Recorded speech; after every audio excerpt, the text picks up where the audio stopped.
Hi everyone, welcome to My Blue Sky. This is one of those days where I have to do the videos over and over again. I had an audio problem. I had a cat meowing like crazy. I had a dog barking. I've had everything. And then I got like halfway through one of my videos and I just didn't like the way that it was going. And so I'm starting it all over again. And hopefully this time will be the charm. I mean, the last video I did, it took me 3 times to do it back in the fall.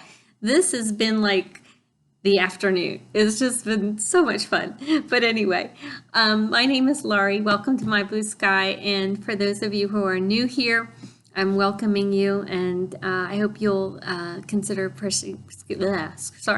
hitting the like button and the subscribe button. And for those of you who have stuck with me, even though I haven't been able to really post much at all during the winter, thank you very much for sticking with me. I really appreciate it. So I wanted to let you know that I have some plans for some videos coming up.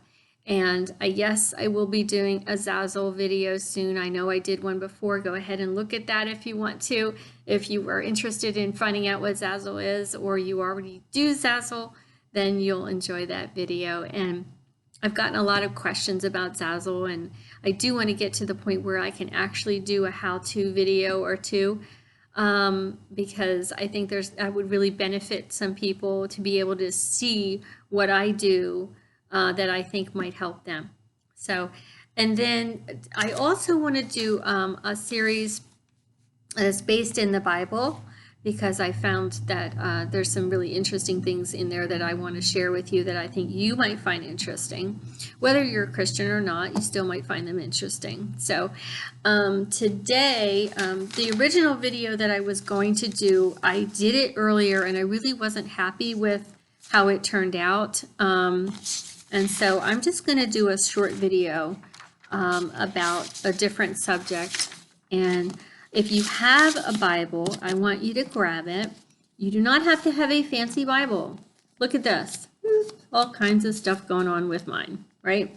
And so you can have a non-fancy Bible. You can have a fancy Bible. You can use the one that's in your hotel room. Usually it's in a desk or in a drawer if you're in the United States. Or maybe abroad, I'm not sure. But anyway, go ahead and grab your Bible.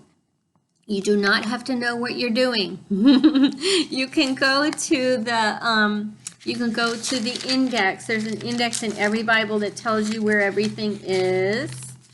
I like this one though, because it tells you all about like what is the Bible.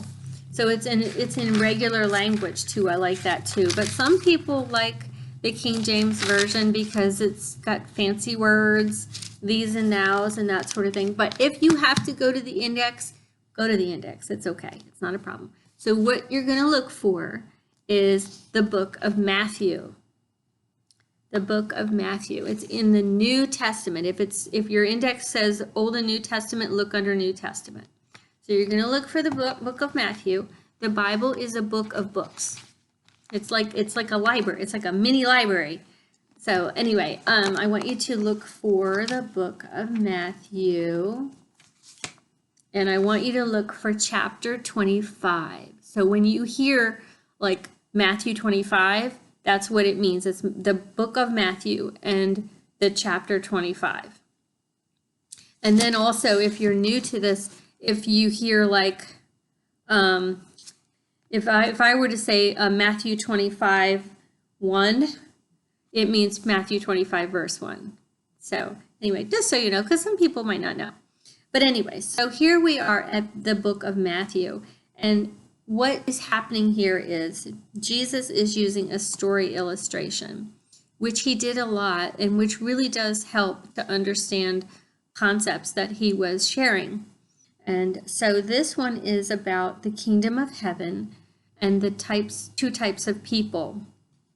And so the kingdom of heaven this is Jesus. I'm just going to read it to you. You can follow along if you want to. So the kingdom of heaven, Jesus is saying, can be illustrated by the story of 10 bridesmaids who took their lamps and went to meet the bridegroom. Now these are oil lamps. These aren't like electric lamps. And so he goes to the bride. They go to meet the bridegroom. But only 5 of them were wise enough to fill their lamps with oil, while the other 5 were foolish and forgot. So when the bridegroom was delayed, they laid down to rest until midnight. When they were roused with a shout, "The bridegroom is coming, come out and welcome him," all the girls jumped up and trimmed their lamps. Then the 5 who hadn't any oil begged the others to share with them, for their lamps were going out. But the others replied, "We haven't enough. Go instead to the shops and buy some for yourselves." But while they were gone, the bridegroom came, and those who were ready went in with him to the marriage feast, and the door was locked. Later, when the other 5 returned, they stood outside calling, "Sir, open the door for us." But he called back, "Go away, it is too late." That sounds so sad. Well, I don't think he said it. I don't think the illustration was used where like he was saying it in a mean way, but that was that. What do you think of that? What do you think that means? I think that's kind of interesting. So I think it is illustrating 2 different kinds of people and their attitude toward eternal things and towards and towards life in general, and the fact that life, the time that we have, is limited. So let me go ahead and read the notes that I have that kind of give more detail. So what does it mean to have your oil lamp ready for the return of Christ? Okay, because the bridegroom is Christ in this illustration. And the oil lamp is your spiritual relationship with God, your relationship with God, your how strong your faith is and your relationship with God is. Okay, and so the one group of people were not paying attention to the foolish virgins were not paying attention to that part of their life, and the wise virgins were. So when the call came out that the bridegroom was coming, when Jesus was coming, they were ready for him. They were ready for his return, and they had just enough spiritual energy and faith and everything that they needed to get them to the point where all these calamities are going to happen before he comes, because the world is just going to be in upheaval, and they're going to have enough internal fortitude in terms of the power of the Holy Spirit, the power of God's Spirit in their life, in their heart, in their soul. They're going to have enough of that to sustain them until he comes, and they're going to be able to, and they will have that living relationship with him. Whereas those that don't have that living relationship with him, or have it very little, will have little to sustain them or nothing to sustain them once he arrives, and he will not be able to receive them as one of his own. And so I think that that's what this is illustrating here. And it's also saying that our relationship with Christ must be in full flame and not just down at a little ember. It has to be the main point of our life, our relationship with God. He's the one who made us. He's the one who loves us more than anything, and he's the one who died for us. So our relationship with Christ is not something that we can afford to put on the back burner or put off to the side or make it like a hobby or just like a label that we put on ourselves that we're a Christian or a Christ follower, or spiritual because we know about God, or spiritual because we know about Jesus. And so our relationship with God has to be at the very center of our life, because everything else flows out from it. And it's like a pie. I once saw this illustration. It was really good. It was a pie, and it was illustrating, actually 2 pies, and it was illustrating 2 different types of life. And the one had Jesus and God and church or faith or all those kinds of things, was just like a slice. So Jesus was a slice, and then in the other pie, Jesus was at the center. And so, but that's what we want. We want Jesus to be at the center, God to be at the very center of our lives, because he's the one who matters the most, makes the most difference in our life, and will bring us to heaven to be with him, surrounded by his love for eternity. Okay? So don't let your faith be just a thing or a hobby or a slice of the pie. Okay? It has to be at the very center of the pie. It has to be the main part of your life.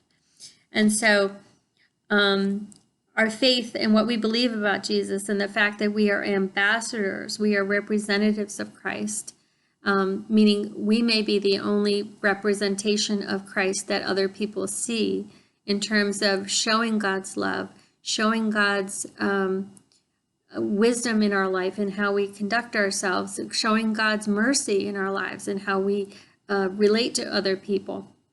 And so that has to carry over. Our relationship with Jesus has to carry over and transform us into those ambassadors in our lives, in the small things, in the large things, in how we think, in what we do with our life. That, because what we do with our life matters. So if it doesn't carry over from church to our everyday life, it doesn't mean anything. And then that doesn't mean that you can't have a say in that. If you don't feel that that's something that you can do, then all you have to do is ask God to help you to do that, and he will help you to do that. So before Jesus returns, things are going to be they're going to be pretty bad. And that's basically what I alluded to earlier. And it's going to force us to draw closer to God, closer to his love, closer to everything about him. And that's a good thing. That's a good thing. But those who are caught up or distracted by the things that are happening or the things of the world, and I'm not saying you shouldn't pay attention to the news. I'm not saying that at all. I'm just saying if you're too distracted by the world, then you're going to miss one of the most important things that's going to happen, and that's that Jesus is going to return and take those who have a relationship with him to be with him. And that's a good thing. And there's a lot more to it than that in terms of what happens after that point in history. But I just wanted to let you know that part of it. But so those who are caught up or distracted by the cares of this life and all of the bright, shiny, fake things of the world's system will be surprised by Jesus's return. And they will have run out of time to be engaged in a relationship with him. The time to have cultivated that growing relationship, that flame, that internal spiritual relationship with him will have passed with no hope of catching up. So those who by choice or by apathy or distraction choose day by day to keep Christ out of their life or only as a passing thought or as a label to be able to try to claim that they're a Christian will have won the stupid prizes and fool's gold of the world and lost the only thing that matters, a relationship with the one who loves them the most and died for them. So I want you to take a piece of paper at this point. If you have a piece of paper somewhere, and grab a pen. And I want you to make a line down the middle of the paper, and I want you to make that line at the top. And on the left side, you're going to put foolish virgins, or you could put for foolish people. It's basically people. And then on the right-hand side, you can put wise virgins or wise people. Okay? And so I'm going to give you examples of, or lists on each side of what these two kinds of people are like and what they're going to be like at the end of time. You're going to see people who are going to be wanting to have that relationship with him, and they're going to run out of time, and it's going to be devastating. So you don't have to run out of time, but this will be a reminder of what you don't want to be doing and what you do want to be doing. Okay? So the foolish virgins or the foolish people care about what the world thinks. I mean, that's the main thing. I'm not saying that you shouldn't care about your reputation or you shouldn't care about being a good representative of God. I'm saying that they care all about what the world thinks. That's all they care about, is their focus is on what does the world think. And then, of course, the wise people, they care about what God thinks. And that's where that viewpoint is where everything stems from, blossoms from. Everything starts there for them. And the foolish people want the world's system, and they want to rely on it. They would rather rely on government than God, for example. That's just one example. And then the wise people want what God wants and offers, and they want to rely on him.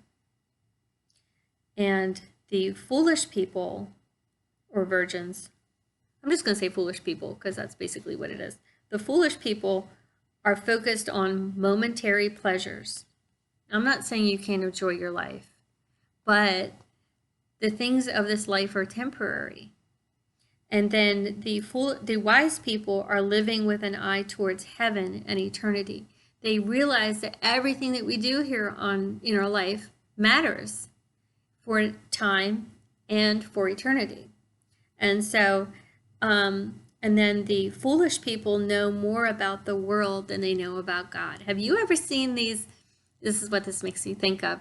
These interviews with these people on the street, and they don't know certain things that are pretty basic, and so and you feel bad for them. They're like, oh no, I can't believe you didn't know how many moons we have or whatever. So it's almost like that. It's almost like that. It's like you could interview them about God or godly things or whatever, and you could interview them about that, and they might not know because they care more about, I don't know, the color of clothes they're wearing or the kind of car they're driving or whatever, So they're too focused on the things of the world. And then the wise people know more about God than they know about the world. And that's not to say that they're not wise to what's going on, that they don't pay attention to what's going on, but their focus, and like I said, what their life is rooted in and blossoms from is knowing about God and having that relationship with God, and everything flourishes from there. And so the foolish people are not looking at the time.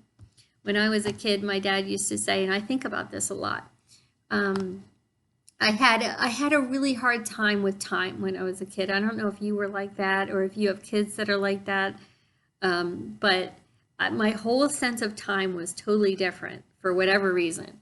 And he used to say, well, I'm just going to tell you the whole thing. He used to say, do you know what time it is? Do you know where your keys are? Things like that. Do you know where put your shoes on? He just tell me those things because I was just kind of a forgetful little kid. And so I don't know if you were like that or not, but anyway, but I think of the time part specifically. And he would, do you know what time it is? Do you know what time it is? Do you know what time it is? And I know that sounds ridiculous, but it comes back to me quite often, especially as I start to see certain things that are from Scripture that are lining up, that are showing me that we're in a time that we need to pay attention to what time it is. So these foolish people on this list are not looking at the time. They're saying everything's always gone on just as it always has, and it's going to just keep doing that, and I can just do whatever I want to do, and it doesn't matter. Okay? And then the wise people are aware of the time and the season that they're in. And I'm not saying that I'm all that wise just because I'm aware of it, but that's what you want to be doing. That's what I'm saying, that you want to be paying attention to what the times and the seasons are in terms of where we are in the timeline as we come closer to the end of time. Okay? And so I want you to take a moment just to examine yourself and to see which category you think that you fit into more. You might fit entirely into one or entirely into the other, or you might be some of both. And think about what that means for you now and for the future. And if you believe in God, or if you feel comfortable just saying to God, hey, look, I really need some help with this, or even if you don't, just do it, because He will help you to be living a life that's more on the wise side than the foolish side. And that will benefit you greatly. That will benefit you. That will benefit the people that are around you. That will benefit people that you interact with at work. It's going to make a huge difference in your life. And it might not happen immediately, but it will make a difference. So examine yourself to see which category you're in. Are you considered a foolish virgin, or whatever you want to call it? I shouldn't say foolish person, but that's basically what it is. It sounds rude, I know, but it's whatever. Anyway, so you get the idea. Are you a not prepared person with little to no relationship with Jesus and plenty of connection with this world? Or are you a wise person with a growing relationship with Jesus that continues to develop daily? If you think that your focus is too much on one side or the other, or especially if it's too much, well, actually, I don't see how it could be really too much on the wise side. I mean, I think the more wisdom that you get, the better. But in any case, if you think that your focus is too much on the world and your list of things to do in the day and all the things that has to happen in your schedule and whatever the case might be, then like I said, ask God to help you to change your focus and to help you to align yourself and your life with Him, so that you will be able to be wise and not deceived by the world or caught up in the world's system, and you'll be ready for Him when He returns. So remember that eternity is eternal. What's eternal? That's forever. That's like no end, none, zip, nada. And so eternity is forever without any end at all. And our time on earth is fleeting and temporary, and we don't know how many years or days or hours, whatever the case might be, that we're going to live. We also don't know the day or the hour of Jesus's return. And so putting Him beautifully at the center of our lives is definitely worthwhile. So I want to thank you for being here with me today. If you have any questions, go ahead and put those bad boys in the comments, and I'll try to answer them as best I can. And I wanted to do a shorter video today, especially since I had so much trouble just trying to get this video up here. I finally got the audio working too. I had done one of my videos, the whole video was no audio at all, and I had no idea. So I'm really hoping that doesn't happen with this one. But thank you very much, like I said, for being here with me. I do want to give a shout out to another channel. I do try to do that at the end, channels that I like. This one is one I've been watching, and this family is in my prayers. Her name is Jenny Apple, her channel name. Just common spelling, Jenny. Next word is Apple. And go ahead and check her out. She is a cancer patient. She has non-smoking lung cancer, and she has a loving husband and 2 beautiful little children. And she's just vlogging. She's just documenting her cancer journey and hopefully her healing journey. And so go ahead and check her out. Be sure to watch her ads if that help. I think that might help her with regard to finances. If you watch the ads, they're in her videos. I think she does ads in her videos. I don't recall. Well, anyway, at least show up on her channel and give her videos likes and that sort of thing, so you can help her out. I'm sure that she'll really appreciate that, and do comment in her videos if you would. So anyway, thank you very much for watching. Be sure to keep an eye out for my next few videos. I do want to do ones on Zazzle and some other really cool subjects that should be helpful and fun, hopefully. So thanks again for watching, and have a good day. I hope all of your skies will be blue. Take care. Bye-bye.